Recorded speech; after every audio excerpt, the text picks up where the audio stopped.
إن الحمد لله نحمده ونصلي على رسوله الكريم أما بعد فأعوذ بالله من الشيطان الرجيم بسم الله الرحمن الرحيم رب اشرح لي صدري ويسر لي أمري واحلل عقدة من لساني يفقه قولي. A continuación vamos a explicar Suratun Nasr. Suratun Nasr fue revelada en Medina después de Hajjatul Wada. También se conoce como Suratut Tawdi' o la Sura de la despedida, ya que después de un tiempo el profeta Muhammad sallallahu alaihi wasallam falleció. Esta fue la última sura en ser revelada en su totalidad. Contiene 3 versos, 19 palabras y 80 letras. Bismillahirrahmanirrahim.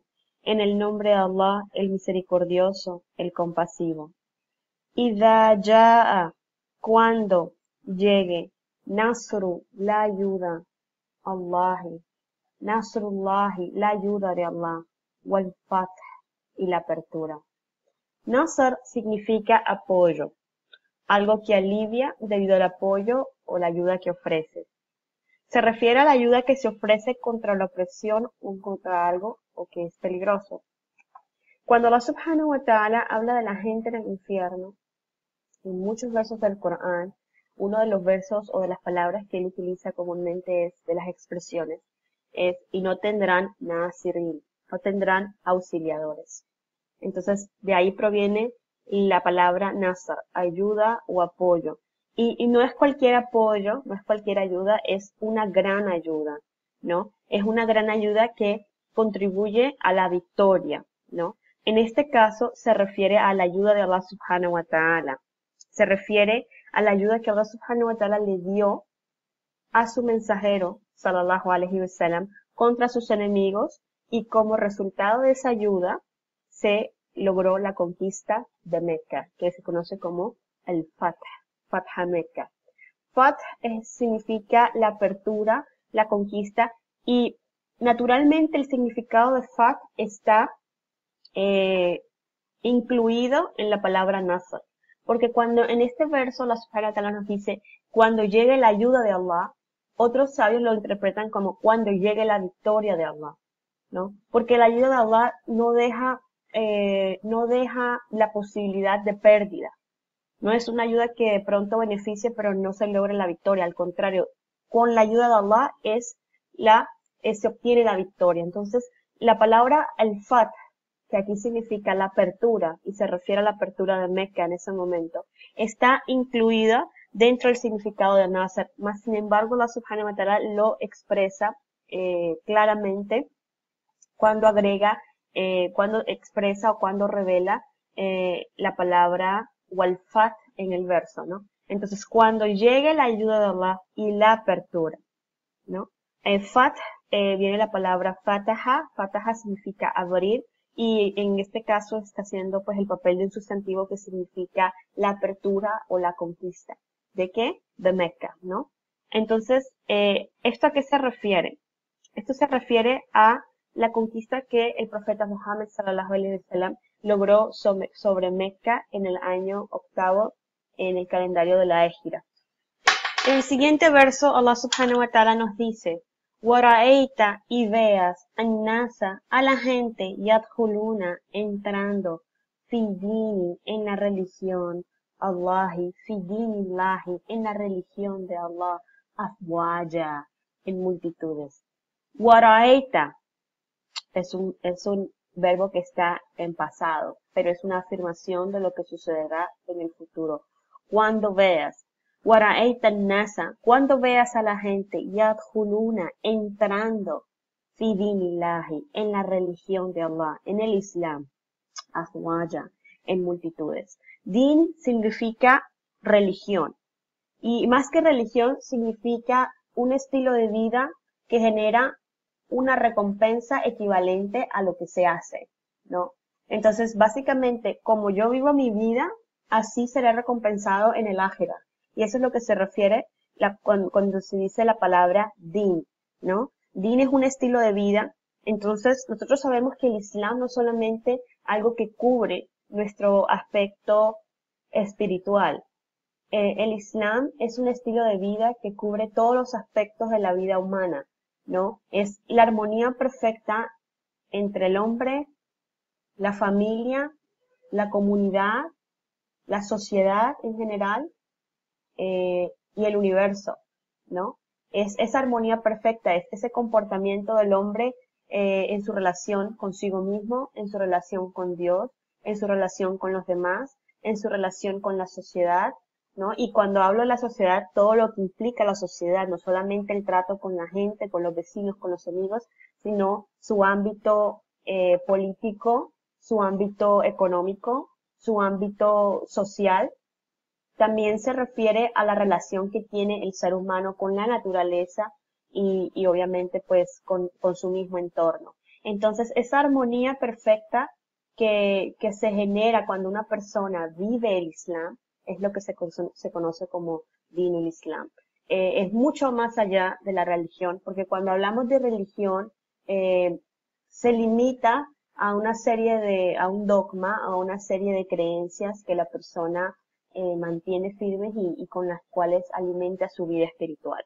Pero el Islam va más allá de esto, porque todo en el fondo, en el Islam, el mensaje principal es que pues es una creencia obviamente teocéntrica, y no solamente a nivel espiritual, sino la vida del ser humano gira en torno a su creador.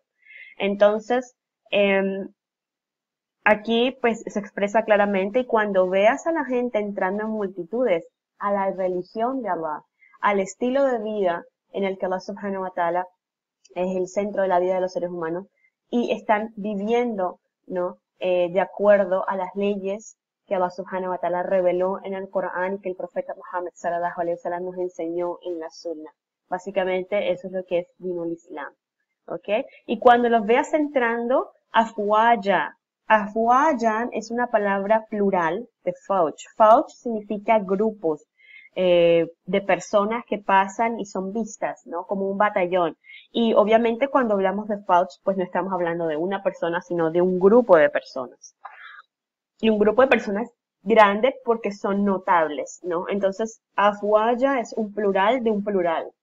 Porque aun a pesar de que fauj es una palabra que está en singular, ¿no? Está denotando un número grande de personas. O sea que es un tipo de plural.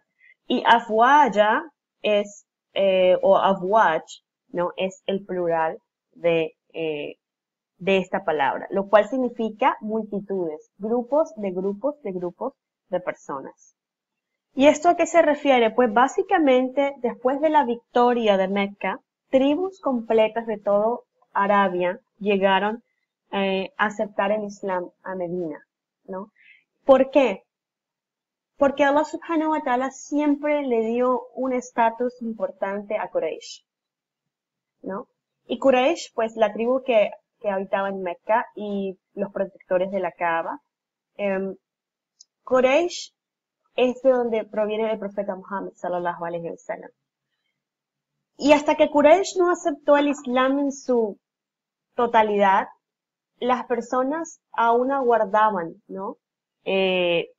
¿Qué debían hacer en ese momento? Cuando Quraysh acepta el Islam, que se da por medio de la apertura de Mecca, ya no había ninguna restricción para las demás tribus y grupos de Arabia en aceptar el Islam.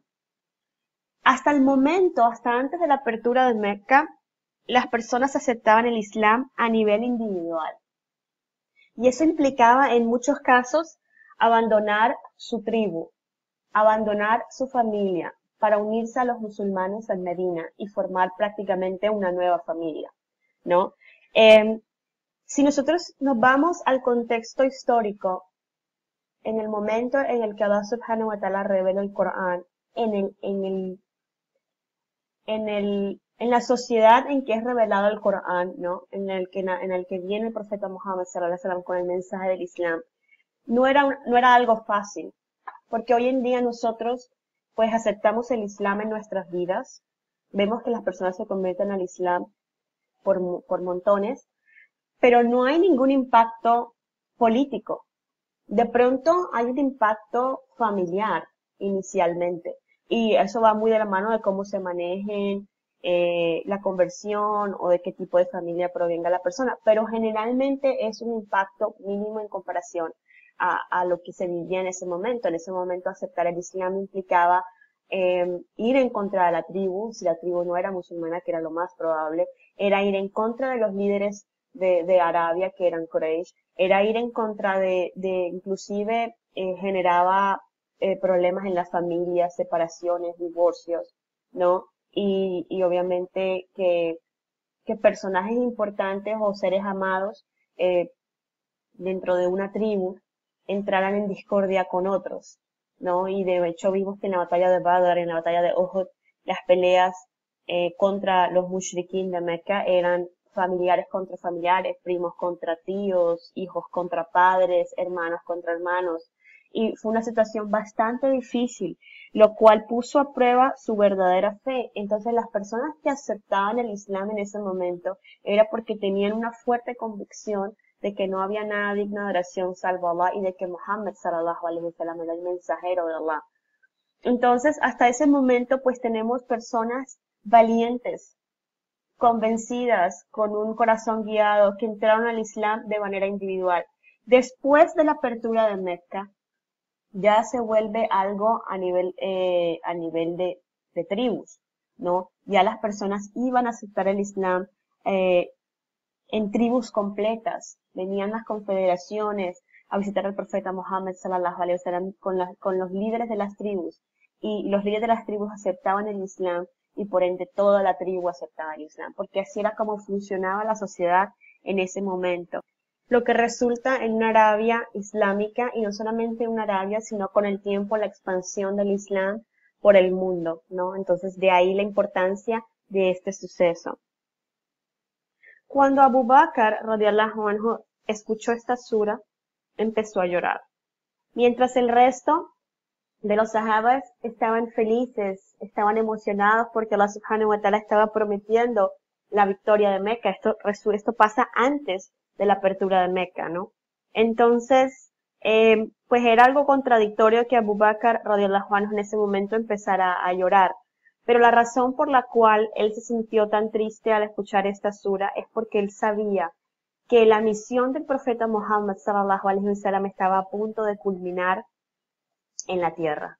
Y que eso implica que él iba a partir, iba a morir y pues se iba a ir, ¿no? Del lado de ellos. Y él, debido a su conocimiento, debido a su espiritualidad, debido a su sabiduría, vio más allá de lo que estaba siendo revelado en estos versos, lo cual fue una gran noticia, y sintió que la pérdida del profeta Muhammad sallallahu alaihi wasallam estaba próxima a suceder, ¿no? Esta sura también es la profecía de un evento próximo, es la revelación de lo que va a suceder en un evento próximo, que es la apertura de Mecca, y es la confirmación de una promesa que Allah subhanahu wa ta'ala le hizo al profeta Muhammad sallallahu alaihi wasallam, donde le dice, es cierto que aquel que te ha mandado el Corán te hará volver a un lugar de regreso. Es decir, te hará volver a el lugar de retorno, es el lugar de su origen y se refiere a Mecca. Entonces, después de 8 años en el calendario de islámico, después de la Égira, Allah subhanahu wa ta'ala le otorgó la apertura de Mecca al profeta Muhammad sallallahu alaihi wasallam. Entonces, ya sabemos que pues Quraysh era una tribu que había recibido muchísimo honor de parte de Allah subhanahu wa ta'ala, a donde iban eran respetados por ser los custodios de la Kaaba, ¿no? Y cuando Allah subhanahu wa ta'ala le otorga la apertura de Mecca, Quraysh acepta el Islam en su totalidad, pues ya habían muchos líderes que habían aceptado el Islam, otros habían muerto en las batallas de Uhud y la batalla de Badr. Y en ese momento, pues el resto de Arabia sigue los pasos de Quraysh y entran al Islam. Todo Mecca entró al Islam excepto 2 personas. En el tercer verso, Allah subhanahu wa ta'ala nos dice, Fasabbih bihamdi rabbika. Fasabbih, pues glorifica, bihamdi con la alabanza, rabbika de tu Señor. Wastaghfiru, y pídele perdón. Wastaghfiruhu, innahu, en verdad él, kana tawwaba, es quien acepta el arrepentimiento. Uno de los nombres de Allah subhanahu wa ta'ala es At-Tawwab. Entonces, ¿qué significa esto? Allah subhanahu wa ta'ala nos está ordenando, aquí está ordenando al profeta Muhammad sallallahu alaihi wasallam y por ende nosotros seguimos lo que Allah ordena al profeta, nosotros lo seguimos. Allah ordena al profeta Muhammad sallallahu alaihi wasallam a glorificarlo, ¿no? Y a hacer tasbih, subhanallah wa bihamdi, reconocer, glorificar a Allah, alabarlo, ¿no? Y también le ordena pedirle perdón, ¿no? Y estos son dos verbos en imperativo, sabbih y istaghfir, ¿no? Sabbih, pues glorifica, fasabbih, pues glorifica, bihamdi, con la alabanza de tu Señor, wastaghfir, y pide perdón, wastaghfirhu, y pídele a él perdón, ¿no? Este es el significado. ¿Qué significa esto? Cuando estamos en un momento de victoria, es un momento en el que naturalmente las personas nos sentimos orgullosas de nuestros logros. Es algo muy natural y pasa en el 99% de los casos. Pero Allah subhanahu wa ta'ala nos está enseñando lo que las personas deben hacer en el momento de la victoria. Lo primero que deben hacer es reconocer a quién pertenece esta victoria. ¿Quién es el que nos ha dado los medios para lograrlo? ¿Quién es el que nos da el tawfiq, el éxito para lograrlo? Allah subhanahu wa ta'ala nos da el asbab, los medios, y nos da el tawfiq, nos da la victoria, nos da el éxito para poder lograr eso que nosotros deseamos. Entonces, en verdad, el crédito va todo a Allah subhanahu wa ta'ala, porque sin él seríamos completamente incapaces, inclusive ni siquiera de desear aquello que deseamos. Allah subhanahu wa ta'ala nos dice, ustedes desean, pero ustedes desean excepto, ustedes no desean excepto lo que Allah desea, ¿no? Entonces, y también sabemos que Allah subhanahu wa ta'ala es el que nos da el tawfiq para lograr todo lo que nos comprometemos o lo que queremos hacer. Entonces, Allah subhanahu wa ta'ala nos está enseñando la realidad de la victoria. La realidad de la victoria es que no proviene de nosotros, de nuestra inteligencia, de nuestras capacidades, sino que es 100% por la gloria y la gracia de Allah subhanahu wa ta'ala. Entonces, la actitud del victorioso, que es victorioso en Allah, porque Allah le da la victoria, es glorificarlo y alabarlo por ello, ¿no? Esa es la actitud que debemos tener los seres humanos al momento de la victoria o de la conquista. Ahora, la palabra wastaghfirhu, y pídele perdón. Staghfir proviene de la raíz ghafara, que es cubrir, y pues se traduce como perdón, maghfira. Istaghfir está en la estructura istaf'il, que quiere decir, pues es un verbo imperativo que quiere decir busca el perdón de él. Ese hu aquí al final se refiere a Allah subhanahu wa ta'ala. Busca el perdón de él, ¿no? ¿Por qué en el momento en que nosotros estamos teniendo un momento de dicha, como es el fath, la apertura o la victoria, ¿por qué debemos pedir perdón a Allah subhanahu wa ta'ala? Primero, ya reconocemos que la victoria proviene de él, ¿no? Que él nos da las capacidades, nos da los medios y nos abre todas las puertas para la victoria. Eso lo tenemos claro. Ahora, nosotros no siempre hacemos el 100% de lo que podemos hacer. Siempre hay espacio para hacer las cosas de mejor manera, ¿no? Siempre hay espacio. Cuando nosotros entramos en acción y hacemos la parte que nos corresponde a nosotros como seres humanos, en lograr algo, siempre podemos hacerlo mejor. Siempre hay un espacio para equivocarnos, para pensar lo que no es indicado, sobre todo en un momento tan delicado como es, o tan especial como es la victoria de algo, ¿no? Entonces, en ese momento es cuando más perdón debemos pedirle a Allah subhanahu wa ta'ala por nuestras fallas humanas, ¿no? Y esto no se refiere a que el profeta Muhammad sallallahu alaihi wasallam se equivocó, ni mucho menos, no estamos diciendo eso.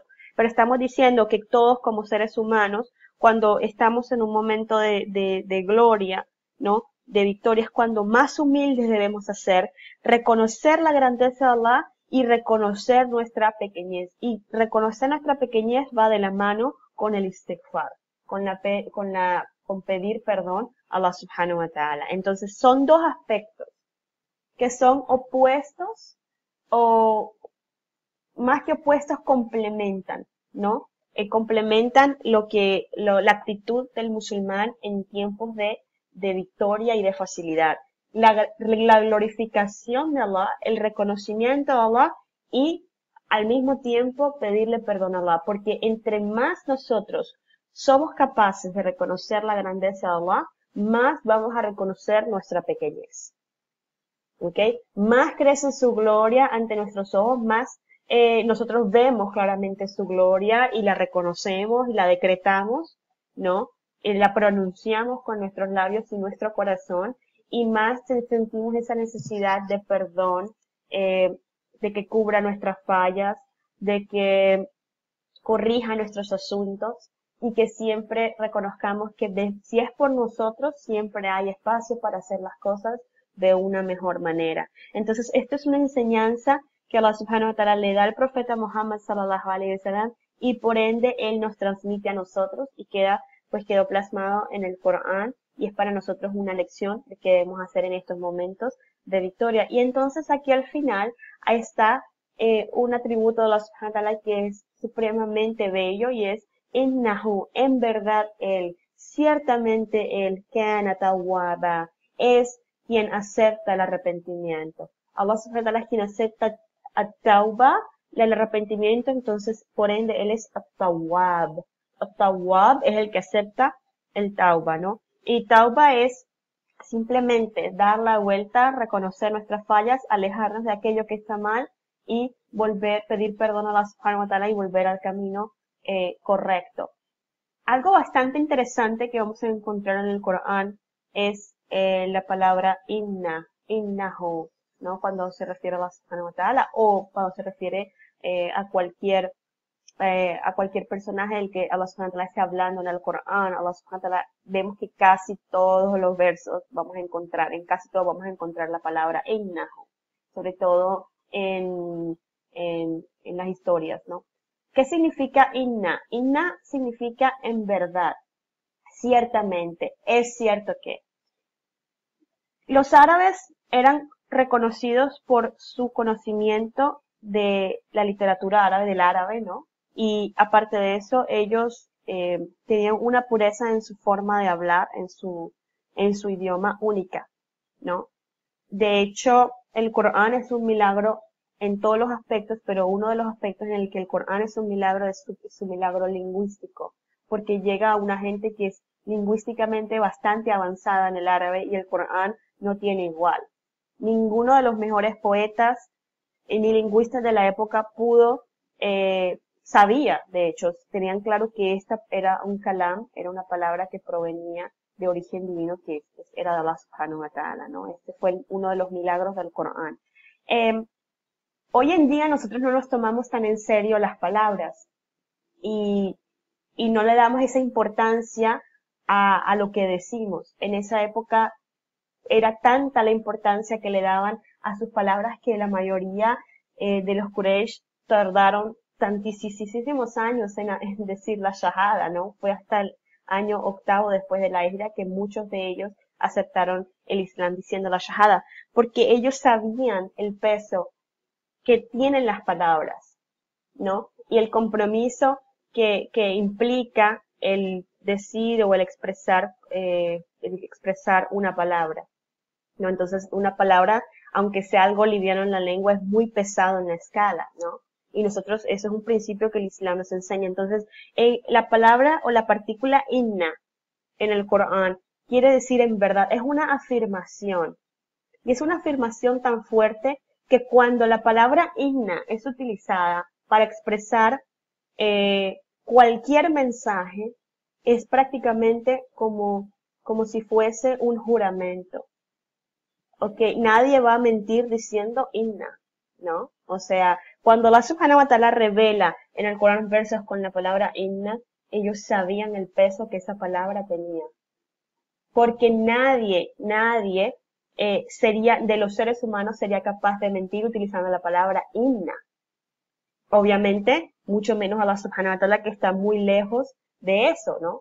Entonces, era el poder que esa partícula le da a los versos del Corán, lo que lo hace, una de las cosas que lo hace muy poderoso. Entonces cuando el verso termina, innahu kana tawwaba, en verdad, tómatelo en serio, es cierto, no lo dudes, es aquí, es 100% seguro que Allah subhanahu wa ta'ala es quien acepta el arrepentimiento. Aquí Allah subhanahu wa ta'ala también les está dando, ¿no? A los que están escuchando esta revelación, esperanza.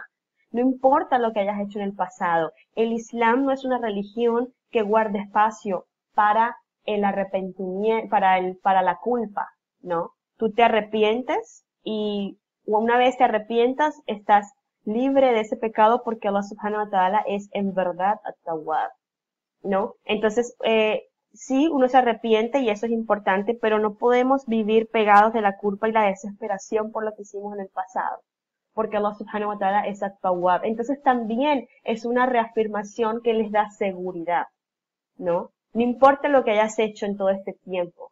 Si hoy es el día en el que aceptas el Islam, después de haber sido un enemigo del Islam por todos estos años, no te preocupes. Innahu kana tawwaba. En verdad, Allah subhanahu wa ta'ala es quien acepta el arrepentimiento. Entonces, esta es una de las cosas que debemos entender. El Corán está lleno de este tipo de partículas de afirmación, de reafirmación, ¿no? En el que Allah subhanahu wa ta'ala jura muchas veces en el Corán, por él mismo y por el Corán, ¿no? ¿Y qué significa un juramento o una afirmación de este tipo? Es el peso que tiene este kalam, es el peso que tiene esta palabra, que lo hace veraz, único, que lo hace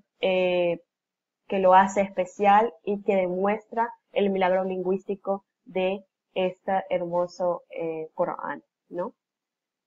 Aisha, radiallahu anha, narró que el profeta Muhammad, sallallahu alaihi wasallam, solía decir frecuentemente durante el ruku' y durante el sujud, Subhanaka Rabbana wa bihamdik, Allahumma gfirli. Son las palabras que están incluidas en estos versos. Subhanaka Rabbana wa bihamdik. Gloria sea a ti y con tu alabanza, ¿ok? Oh nuestro Señor, Allahumma gfirli, oh Alá, perdóname, ¿no? Esto se conoce como tasbih y como istighfar, ¿no? El hacer el tasbih de Allah subhanahu wa ta'ala, es decir, subhanaka Allahumma wa bihamdik, o subhanaka Allahumma wa bihamdik, o subhanaka Rabbana wa bihamdik, y Allahumma gfirli, o Alá perdóname, o astaghfirullah, ¿no? Hay varias formas. Rabbi gfirli también. Y al final de su vida, Aisha radiallahu anha narró que él también solía decir en los últimos años de su vida, Subhanallahi wa bihamdi, astaghfirullahu wa atubu ilayh. Subhanallahi wa bihamdi, la gloria sea para Allah y con él la alabanza. Astaghfirullahu, le pido perdón a Allah, wa atubu ilayh, y vuelvo a él. Atubu ilayh viene de la misma raíz de tawwab o de tauba, que es yo me vuelvo a él, ¿no? Entonces, vemos cómo al final de su vida el profeta Muhammad sallallahu alaihi wasallam se enfoca en estas palabras. ¿Por qué? Ya se está acabando la misión, es un momento de hacer se acerca el momento del ajuste de cuentas, ¿no? Miras hacia atrás y ves todo lo que has hecho por la gracia de Allah subhanahu wa ta'ala y simplemente te entregas a tu Señor y empiezas a pedirle perdón por aquello que de pronto no sabes que hiciste y pudo haber sido mejor, pero no sabes, porque sabemos lo que sabemos, no lo que Allah nos permite saber, pero siempre hay espacio para mejorar. Y por nuestra parte, como obviamente musulmanes, pues todo el tiempo nos estamos equivocando, ¿no? Y yo pienso que es importante que nosotros reconozcamos eso, como siervos de Allah, es importante que reconozcamos que nosotros todo el tiempo nos estamos equivocando, porque si nosotros somos conscientes por 5 minutos de lo que hacemos en nuestro día, de cómo nos equivocamos, de los pensamientos que tenemos, de la forma como pensamos, cómo nos expresamos, siempre vamos a encontrar fallas, falencias, errores, sobre todo el hecho de saber que pudimos hacerlo mejor, pero no lo hicimos, y por ello debemos pedirle perdón a Allah subhanahu wa ta'ala, porque de pronto estoy haciendo algo para una persona, y la persona está satisfecha con lo que recibe de mí, pero si yo soy consciente, yo sé que pude haber hecho algo mejor. y por ello debo pedirle perdón a Allah subhanahu wa ta'ala, ¿no? Reconocer su gloria, alabarlo y pedirle perdón, porque son cosas tan importantes que deben estar presentes en nuestra vida diaria. El profeta Muhammad sallallahu alaihi wasallam solía pedir perdón a Allah subhanahu wa ta'ala más de 100 veces al día, debido al estado de conciencia absoluto en el que él se encontraba, ¿no? Aparte de esto, el pedirle perdón a Allah subhanahu wa ta'ala y el reconocer su gloria y su grandeza y alabarlo es algo que nos protege de la arrogancia, ¿no? Porque la arrogancia es lo contrario a la conciencia. La arrogancia es estar dormidos y no estar conscientes de nuestros errores y nuestras pequeñeces. Y es perder la conciencia sobre nuestros propios actos. Porque una persona arrogante es una persona que equivocadamente se siente mejor, superior, importante, perfecta. Y digo equivocadamente porque no, cuando una persona es consciente se da cuenta que para el ser humano no hay espacio para la perfección ni la grandeza, ¿no? Entonces, la arrogancia en verdad es una actitud ignorante, es ser ignorante sobre ti mismo, es ser ignorante sobre ti mismo. Entonces, esta súplica, subhanallahi wa bihamdi, astaghfirullah wa atubu ilayh, o subhanaka rabbana wa bihamdik, allahumma ighfirli, son formas, ¿no?, en las que el ser humano se protege de la arrogancia y en las cuales adquiere conciencia de su propia naturaleza, ¿no? Y también nos protege de perder la esperanza, sobre todo cuando le pedimos a Allah subhanahu wa ta'ala y reconocemos que Él es At-Tawwab, es una forma de recuperar la esperanza, porque hay veces que nosotros cometemos errores tan garrafales que perdemos la esperanza diciendo yo no tengo perdón de Dios, lo cual es una frase bastante equivocada y es obviamente blasfemia porque Allah subhanahu wa ta'ala perdona todo siempre y cuando nosotros nos arrepintamos durante nuestra vida y Él perdona a quien Él quiere. Entonces, nos ayuda a recuperar esa esperanza, porque el ser humano debe vivir, no en función de Allah subhanahu wa ta'ala, entre la esperanza y el temor. La esperanza del perdón, la esperanza de la recompensa, la esperanza de la gracia, la esperanza de la misericordia. Y por otro lado está el temor a el castigo, el temor al ajuste de cuentas, el temor a no hacer las cosas de la mejor manera. Pero entonces cuando nos enfocamos solamente en el temor, nos desesperamos y perdemos toda esperanza. Entonces nos volvemos seres pesimistas, ¿no? Y nos condenamos a nosotros mismos a la pérdida eterna. Mientras que si nos enfocamos solo en la esperanza y nos enfocamos solo en este aspecto, nos convertimos en personas conformistas. Nos conformamos con cualquier cosa que hagamos aunque esté mal hecha porque nosotros solamente estamos enfocados en la esperanza. Entonces la verdadera conciencia del creyente es mantenerse entre la esperanza y el temor. Y es la forma correcta como debemos establecer nuestra relación con Allah subhanahu wa ta'ala. Nosotros pedimos perdón, no teniendo la esperanza de su perdón, ¿no? Y al mismo tiempo lo hacemos porque tenemos temor de que estos errores pues traigan una consecuencia en nuestra escala que nos perjudique, no solamente en el más allá, sino también en nuestro dunya, ¿no? Porque nuestro dunya también se ve afectado por nuestro comportamiento. Y las personas que se mantienen en istighfar también tienen la promesa de Allah subhanahu wa ta'ala que Allah hará más fáciles sus asuntos en este dunya. No solamente en el ákhira, que es lo más importante, porque el ákhira después es la eternidad, sino también en este dunya. Entonces no debemos perder la esperanza del perdón de Allah subhanahu wa ta'ala, porque el istighfar, el pedir perdón, es la puerta a nuevas oportunidades. Y con esto terminamos la explicación de Surat An-Nasr. Subhanakallahumma wa bihamdik, ashhadu an la ilaha illa ant, astaghfiruka wa atubu ilayk. Wassalamu alaikum wa rahmatullahi wa barakatuh.